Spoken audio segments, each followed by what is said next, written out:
Ok nói, hello tất cảគ្នា I am Kaizen ហើយថ្ងៃនេះមាន anime ថ្មីមួយមកចែកជូនអ្នកទាំងអស់គ្នា anime មួយនេះគឺមានឈ្មោះថា That Time I Got Reincarnated as a Slime តើអញ្ចឹងកុំឲ្យខាតពេលយូរយើងចាប់ផ្ដើមទាំងអស់គ្នាដែលចាប់ផ្ដើមនៅក្នុងខ្សែរឿងនេះមកយើងក៏បានឃើញថាគឺពិភពលោកនៅពេលនេះកំពុងតែជួបប្រទះនឹងសង្គ្រាមហើយសង្គ្រាមគឺបានបំផ្លាញនៅអ្វីៗគ្រប់យ៉ាងហើយនៅពេលនោះផងដែរយើងក៏បានឃើញនឹងម្ដាយកូនពីរនាក់កំពុងតែរត់គេចពីសង្គ្រាមប៉ុន្តែជាអកុសលម្ដាយរបស់ក្មេងស្រីម្នាក់នោះក៏ត្រូវបានបំណែកអាគារបាក់សង្កត់លើចំណែកឯក្មេងស្រីម្នាក់នោះនៅពេលនោះក៏មានអណ្ដាតភ្លើងដ៏ចម្លែកម្យ៉ាងបានគូចយកនាងទៅបាត់ទៅ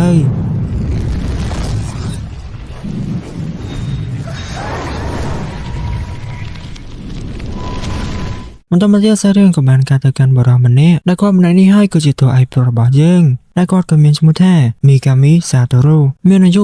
37ឆ្នាំសប្តាហ៍នេះជីវិតរបស់គាត់គឺល្អគ្រប់10តែម្ដងការងារក៏មានធ្វើលុយក៏មានចាយផ្ទះក៏មាននៅប៉ុន្តែខ្វះតែម្យ៉ាងគាត់គឺអត់សង្សារដូចតែអ្នកមើលអញ្ចឹងហើយស្រាប់តែពេលនោះមិនយូរប៉ុន្មានសិស្សប្អូនរបស់គាត់ម្នាក់ក៏បានបណ្ដាសង្សាររបស់ខ្លួនមកណែនាំមកកាន់គាត់ដែលធ្វើឲ្យគាត់នឹងគឺមានអារម្មណ៍ថាឈឺចិត្តស្អិតទ្រូងខ្លាំងមែនទែនហើយមិនត្រឹមតែប៉ុណ្ណោះទេមើលទៅសិស្សប្អូនរបស់គាត់នេះប្រហែលជាមកចង់សុំដំបូងមានតាក់ទងជាមួយនឹងស្នេហាហើយទាំងដែលខ្លួនឯងគាត់នេះមិនទាំងនឹងធ្លាប់មានស្នេហាពីមុនមកផងបន្តមកទៀតសិស្សប្អូនរបស់គាត់ក៏បានហៅគាត់ទៅញ៉ាំអីដើម្បីនិយាយគ្នាប៉ុន្តែមិនទាន់ទាំងបានទៅផងនៅពេលនោះក៏មានអាចារ្យមកពីណាដឹងទេវាបានរត់កាន់កំបិតយ៉ាងស្រួចអលែមសម្ដៅមកកាន់សិស្សប្អូនរបស់គាត់ហើយក្នុងនាមជាសិស្សច្បងដ៏ល្អម្នាក់នៅពេលដែលបានឃើញបែបនេះគាត់ក៏បានរត់ទៅច្រានសិស្សប្អូនចេញហើយក៏រងកំបិតមួយនោះចំនួនសិស្សប្អូនជាហេតុធ្វើឲ្យគាត់ត្រូវបានចោទចាក់ហើយឈាមក៏ហូរមកមិនចេះតិចផងដែរហើយស្រាប់តែពេលនោះក៏មាននូវសម្លេងចម្លែកអ្វីមួយយ៉ាងនិយាយនៅក្នុងខ្លួនគាត់មិនឈប់សោះហើយទោះបីប្រុសរបស់យើងក៏ដឹងតែខ្លួនចិត្តស្លាប់បែបនេះ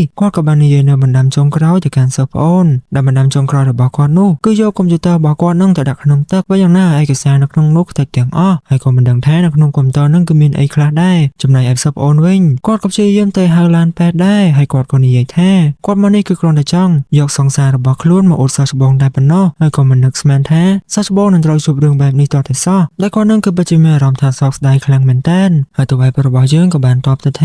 យើងយល់ហើយអញ្ចឹងឯងគួរតែមើលថានាងឲ្យបានល្អទៅហើយក៏កុំភ្លេចយកកុំព្យូទ័ររបស់យើងទៅកំទេចចោលផងហើយមុននឹងស្លាប់ហ្នឹងទោះបីរបស់យើងក៏បានគិតនៅក្នុងចិត្តថាមិនគួរណាខ្លួនទៅស្លាប់ទាំង single បែបនេះសោះបើសិនជាមានជាតិក្រោយមែនគាត់នឹងខំញ៉ែស្រីឲ្យខ្លាំងជាងនេះប៉ុន្តែអាចស្លាប់ហើយហ្នឹងក៏អាចសម្លេងមនុស្សក៏វានឹងមកតប៉ែដាក់គាត់ដែរនិយាយទៅសូម្បីតែស្លាប់ក្នុងសន្តិភាពក៏មិនបានផងជីវិតក៏រករាក់ខ្លាំងមែនតើនៅពេលគាត់បានស្លាប់មកផ្លែទៅគាត់ក៏មានស្មារតីឡើងវិញហើយគាត់ក៏បានចាំនៅរឿងគ្រប់យ៉ាងផងដែរប៉ុន្តែអ្វីដែលចម្លែកនោះនៅពេលនេះគាត់មិនមានអារម្មណ៍ថាឈឺចាប់ទៀតនោះទេហើយគាត់ក៏មានអារម្មណ៍ថាដូចជាបាត់ដៃបាត់ជើងទៅណាអស់ដែរហើយខ្លួនរបស់គាត់ដូចជាទន់មិនដឹងទេគាត់ក៏បានឃើញដុំថ្មម្ដុំនៅចំពោះមុខគាត់ក៏បានន័យថាគាត់មិនមែននៅក្នុងពេទ្យនោះទេនៅពេលនេះគាត់គឺបានស្លាប់បាត់ទៅហើយក៏ត្រូវបានចាប់ជាតិឡើងវិញដែរប៉ុន្តែយើងក៏បានឃើញថាគាត់គឺបានចាប់ជាតិមកខ្លាចជា slime ដែលយើងធ្លាប់ឃើញគេចាប់ជាតិទៅជាបរិយាបរោះឬក៏ hero ប៉ុន្តែអាពាក់នេះវិញចាប់ជាតិមកជា slime ដល់កហ្មងប៉ុន្តែរឿងដំបូងដែលគាត់ខ្វាយខ្វល់នោះគឺគាត់ខ្វល់ថាសិស្សប្អូនរបស់គាត់នឹងបានយកកុំព្យូទ័ររបស់គាត់ទៅកំទេចចោលហើយឬនៅបន្តមកទៀតទៅគាត់ភ្ញាក់ផ្អើលថាខ្លួនឯងនឹងបានកើតមកជា slime ប៉ុន្តែកើតមកជា slime បែបនេះក៏វាល្អម្យ៉ាងដែរគាត់សន្តិគាត់លេងទទួលបាននូវភាពឈឺចាប់ហើយក៏មិនចាំបាច់ដេកហើយក៏មិនចាំបាច់ញ៉ាំផងដែរហើយនៅពេលនោះដែលអត់មានអីធ្វើនោះគាត់ក៏បានដើរញ៉ាំស្មៅញ៉ាំរុក្ខជាតិនៅក្នុងរអាងមួយនោះទៅបន្តមកទៀតគាត់ក៏បានឆ្ងល់ថាតើរុក្ខជាតិទាំងអស់នេះដែលគាត់បានលេបចូលទៅក្នុងពោះនឹងវាចេញមកវិញតាមណាទៅហើយស្រាប់តែនៅពេលនោះសម្លេងដែលគាត់ធ្លាប់បានឮមុនពេលដែលគាត់ស្លាប់នឹងក៏បានឆ្លើយតបមកកាន់គាត់វិញដោយវាក៏បានប្រាប់គាត់ថារុក្ខជាតិទាំងអស់នោះនឹងត្រូវបានស្តុកទុកនៅក្នុង skill ដ៏ពិសេសរបស់គាត់មួយដែលមានឈ្មោះថា Predator ហើយវាក៏បានណែនាំខ្លួនឯងថាគឺជា The Great Sage ដែលត្រូវជា skill មួយដែលត្រូវបានដំឡើងនៅក្នុងខ្លួនរបស់គាត់ដូចជាស្រេចបើនិយាយចំទៅគឺប្រៀបបានដូចជានឹង ChatGPT អញ្ចឹងដែលយើងគឺអាចសួរសំណួរអ្វីទៅកាន់វាក៏បានបន្តមកទៅឯប្រុសក៏បានសួរទៅកាន់វាថា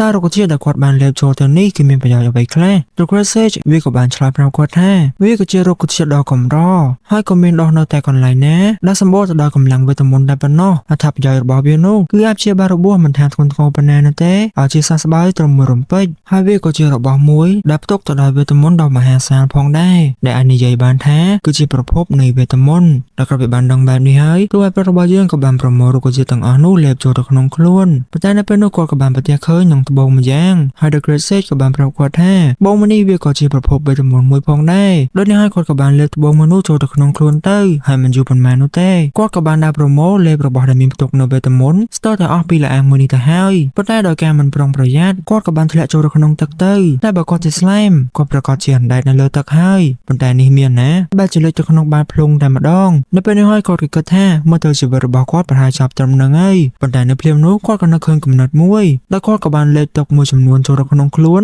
នហើយក៏ប្រឡែងវាចេញមកវិញដែលវាក៏បានធ្វើឲ្យគាត់ប៉ាងចេញពីក្នុងទឹកហើយស្ទើរទៅលើគោកវិញនៅពេលនោះគាត់ក៏បានបុកនឹងរបាំងវេទមន្តម្យ៉ាងដែលបានធ្វើឲ្យគាត់កញ្ឆេះក្បាលអស់ម្ដុំទៅនៅពេលនោះហើយ The Great Sage បានប្រាប់គាត់ថាបើទោះបីជាគាត់មិនទទួលរងនឹងការឈឺចាប់ប៉ុន្តែគាត់ក៏នៅតែទទួលរងនឹងការខូចខាតតែកុំបារម្ភអីគាត់ក៏មាននូវ skill ដ៏ពិសេសម្យ៉ាងដែលអាចព្យាបាលខ្លួនឯងបានប៉ុន្តែស្រាប់តែនៅពេលនោះក៏មាននូវសំឡេងដ៏ធំមួយបានសួរមកកាន់គាត់ថាអ្នកល្អិតតែស្ដាប់ឮយើងហៅឯងនៅឬទេហើយតួឯករបស់យើងគាត់ក៏ស្ដាប់ឮដែរតែមិនដឹងថាឆ្លើយរបៀបម៉េចក៏ព្រោះតែគាត់អត់មានមាត់និយាយផងហ្នឹងតែសំឡេងមួយនោះគឺជាសំឡេងរបស់សត្វមួយដែលមានមាឌធំខ្លាំងមែនទែនប៉ុន្តែវាក៏នៅតែបន្តសួរមកកាន់គាត់ហើយតួឯករបស់យើងដែលអត់ទ្រាំមិនបាននោះនៅពេលនោះគាត់ក៏ជេរនៅក្នុងចិត្តថាយីរបស់យកនេះឲ្យឆ្លើយមិនទៅបើឯងគឺជាស្លែមហ្នឹងប៉ុន្តែមានអីនៅពេលនោះវាក៏បានស្ដាប់ឮគាត់ចេះធ្វើឲ្យវាគឺមានការខឹងសម្បារចំពោះគាត់ជាខ្លាំងហើយវាក៏បានស្រែកស្ទើរតែបែកលាអាងមួយនឹងហើយបន្ទាប់មកតួឯករបស់យើងក៏ព្យាយាមនិយាយសម្របសម្រួលនិងបញ្យល់ទៅកាន់វាផងដែរហើយសត្វដ៏ធំមួយនោះវាក៏បាននិយាយមកកាន់គាត់ថ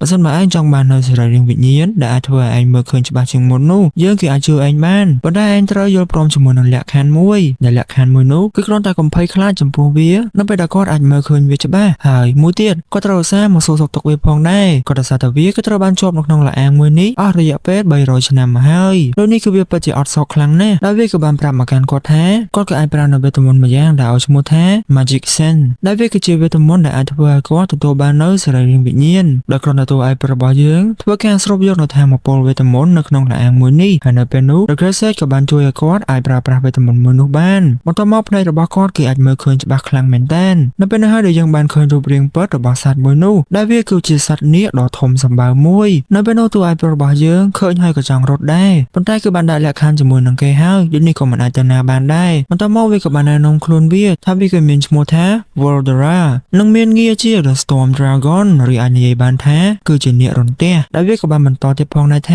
វាក៏ជានាគមួយក្នុងចំណោម The True Dragon ទាំង4ផងដែរដែល The True Dragon នេះគឺជានាគពិតដែលមាននៅក្នុងពិភពលោកមួយនេះតែ4តែប៉ុណ្ណោះហើយ Volodara ក៏បាននិយាយថាតួឯករបស់យើងគឺពិតជាចម្លែកខ្លាំងណាស់ជាធម្មតា Slime គឺជាបិសាចថ្នាក់ទាបវាគឺមិនអាចនិយាយឬក៏ប្រើប្រាស់វេទមន្តបានទេហើយនៅពេលនោះតួឯកក៏បានប្រាប់ការពិតទៅកាន់ Volodara ថាខ្លួនគឺជាមនុស្សនោះទេដែលត្រូវបានគេចាក់សម្លាប់ហើយចាប់ជាតិមកក្នុងពិភពលោកមួយនេះដែល Volodara ក៏បានដឹងដែរអំពីរឿងការចាប់ជាតិនេះប៉ុន្តែនៅក្នុងពិភពលោកមួយនេះវាគឺគ្មានការចាប់ជាតិឬក៏ reincarnation អីនោះទេពលគឺមានតែការ summon គឺជាការកោះហៅនៅមនុស្សមកពីពិភពលោកមួយផ្សេងទៀតនៅពេលនោះតួឯករបស់យើងក៏បានយល់ថាអញ្ចឹងគាត់ប្រកាសជាអាចស្វែងរកនៅមនុស្សផ្សេងទៀតដែលមកពីប្រទេសជប៉ុនដោយគាត់ហើ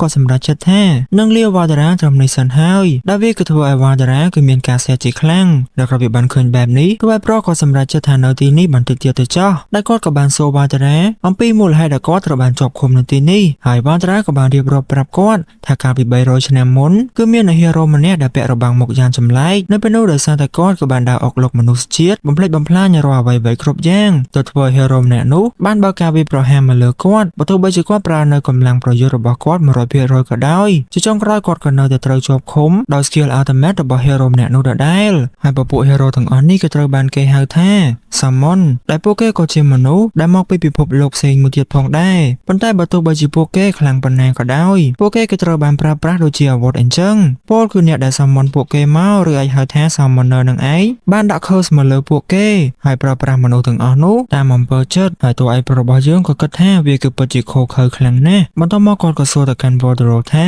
តើគាត់គឺពិតជាជាប់ឃុំនៅទីនេះអស់រយៈពេល300ឆ្នាំមែនឬតាំងពីពេលដែលហេរ៉ូមួយនោះបានឃុំគាត់មកហើយ Volodara ក៏បានឆ្លើយថាមែនហើយវាគឺពិតជាអត់សុខនិងឯកាខ្លាំងណាស់ហើយតួឯកក៏គិតនៅក្នុងចិត្តគាត់រស់នៅអស់រយៈពេល37ឆ្នាំហើយគ្រាន់តែអត់មានសង្សារនិងឯកាប៉ុណ្្នឹងហើយចូលទម្រាំ Volodara ទៀត300ឆ្នាំសម័យមិនចេញទេនៅពេលនោះដែលតែឃើញ Volodara គឺឯកាដូចគាត់អញ្ចឹងគាត់ក៏បានសូម Volodara ធ្វើជាមិត្តភក្តិតែម្ដងទៅដែលវាគឺធ្វើឲ្យ Volodara គឺមានការភ្ញាក់ផ្អើលខ្លាំងមែនទែនវាមិនដែលមានស្លែមសុំនាគធ្វើជាមិត្តភក្តិតែតួឯកក៏បាននិយាយជាលើកចុងក្រោយបើមិនយល់ព្រមទេគាត់នឹងលែងមកសួរសុខទុក្ខ Volodara ហើយជាចុងក្រោយ Volodara ក៏យល់ព្រមធ្វើជាមិត្តភក្តិជាមួយនឹងតួឯករបស់យើងទៅដែលពួកគេទាំងពីរក៏បានចាប់ដៃទុក ជានិមិត្តរូបនៃមិត្តភាពរបស់ពួកគេផងដែរប៉ុន្តែនៅចុងក្រោយនឹងតួឯប្រុសក៏នៅតែខ្វល់រឿងកុំព្យូទ័ររបស់គាត់ដែរតែកុំបារម្ភអីសិស្សប្អូនរបស់គាត់គឺបានគោរពតាមបណ្ដាំរបស់គាត់ដោយយកកុំព្យូទ័ររបស់គាត់នឹងទៅដាក់នៅក្នុងទឹកហើយហ្នឹងហើយអេផ isode នេះក៏ត្រូវបានចប់ត្រឹមហ្នឹងហើយនៅចុងក្រោយក៏សូមអ្នកទាំងអស់គ្នា